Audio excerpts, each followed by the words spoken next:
Þá höldum við áfram hérna í föstudagsþættinum. Nú ætlum við aðeins að fjalla bækur, en fyrir jólin koma út tvær alþjóðlega metsölubækur sem bera heitin 7 venjur til árangurs og 7 venjur fyrir káta krakka. Og hún komin til mín, hún Guðrún Högnadóttir, sem ritstjóri þessara bóka og framkvæmdastjóri Franklin Covey á Íslandi, ekki satt? Sæl. Sæl. Sko, þessar bækur, þær eru dálítið sérstakar. 7 venjur til árangurs, ef við byrjum bara henni. Hvað geturðu sagt mér þessa bók? Já, þeir eru bara frábært að koma hingað norður.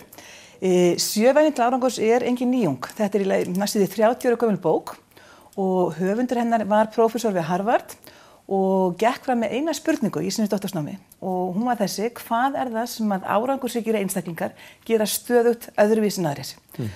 Og hans niðurstöður birtast með mjög skemmtilegum hætti í þessari bók og sem höfðar til kynslóða og fólks hvað sem er. Og hann kemur auga á í sínum rannsóknum sem að náði yfir 200 ár hvað það sem að hver samnefnir árangurs er.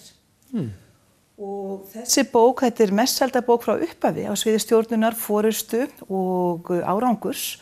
Hún seld í fleiri en 25 milljónum eintökum, kemur út á fleiri en 38 tungumálum og hún hefur höfðað mjög sterkt til mín, eiginlega bara frá upphafi.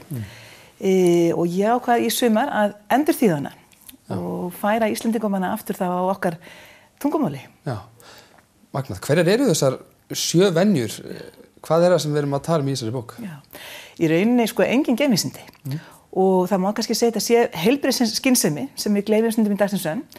En það sem við komum auga á það að það sem árangursríkir einstaklingar gera stöðugt. Að það í fyrsta lagi bara að taka af skarið, að taka ábyrgð og virkilega að sýna frumkvæði og hafa áhrif á aðra með sama hætti. Venja 2, bara einfaldlega að skoða endan í upphafi og 3. venjan að forgangsraða, þannig að mikilvægastu hlutirnir í lífinu koma fyrst og hitt allt getur mætt aðgangi.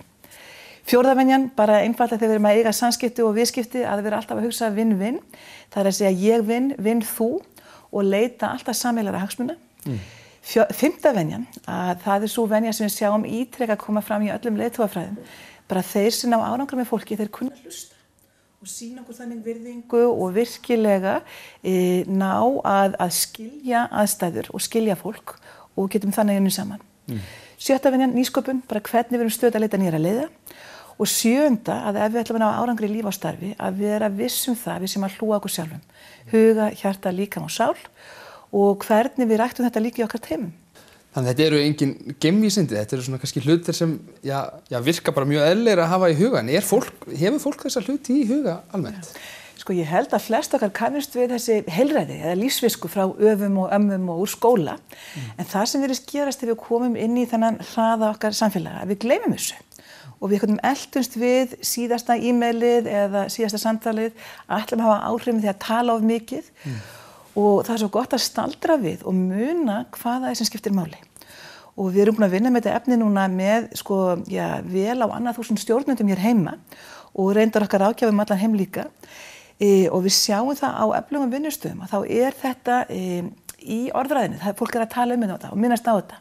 Og þetta verður hluti af menningunni. En því miður í hvirfilbil okkar viðskiptalífs, þá því miður gleymum við þessu.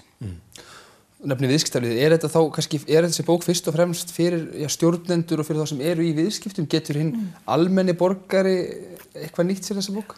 Það svolítið gaman að segja frá því að þegar Covey skrifar bókina, þá skrifar hann hana, til stjórnenda en til fjölskyldna. Og hann var sjálfur mikill fjölskyldumaður og 8-9 börn. Þannig að í rauninni höfðar hann til okkar allra.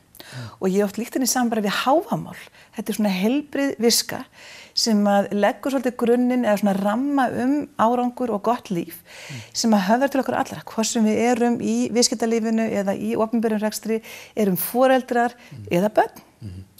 Börn, einmitt, nefnir börnin. Það hérna líka 7 venjur fyrir káta krakka. Já. Það barnaútgáfan af þessari? Það má segja það. Og þarna tók sonur Covey við, Sean sem er minn yfirmaður, og skrifar þessa teiknimyndasögu fyrir börn kannski á aldrinum 2-10 ára. Og við vinnum mikið með þetta efni í leikskólum landsins og í grunnskólum landsins og við sjáum hvað krakkar eru ofboðslega fljóta að tileinka sér þetta.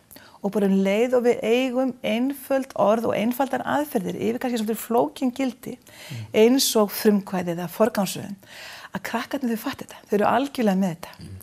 Og bókin afskaplega skemmtileg, þetta eru 7 teiknimyndasögur með skemmtilega fígúrur og þetta sjónvarpsefni líka núna í teiknimyndasögum víða heim og þau bara eru með þetta. Og það vegna svo gaman að vinna með þessum krökkum með þetta skemmtilega efni. Já.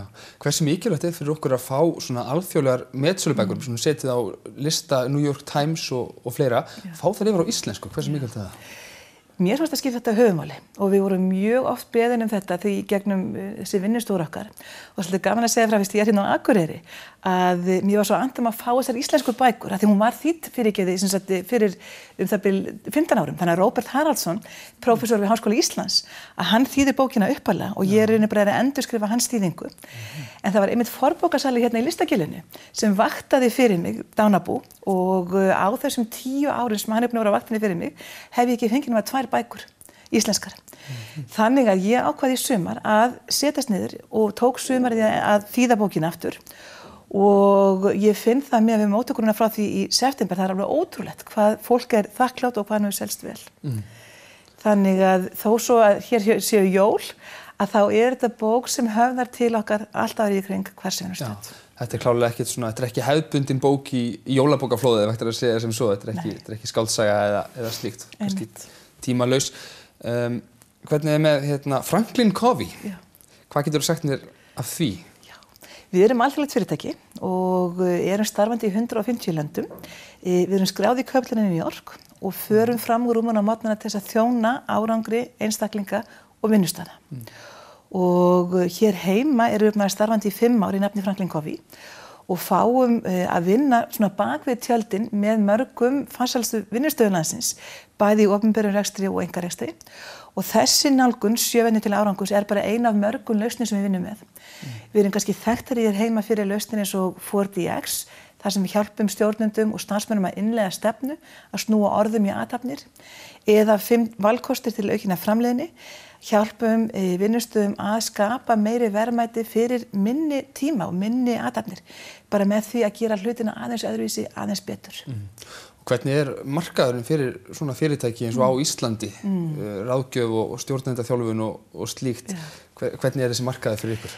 Heyrðu, hann hefur verið afskaplega farsæll og ég verð að segja eins og maður tekur alltaf með ákveðnum fordómum það sem að koma frá Ameríku eða frá Evrópu og við viljum hafa þetta svolítið íslenskt.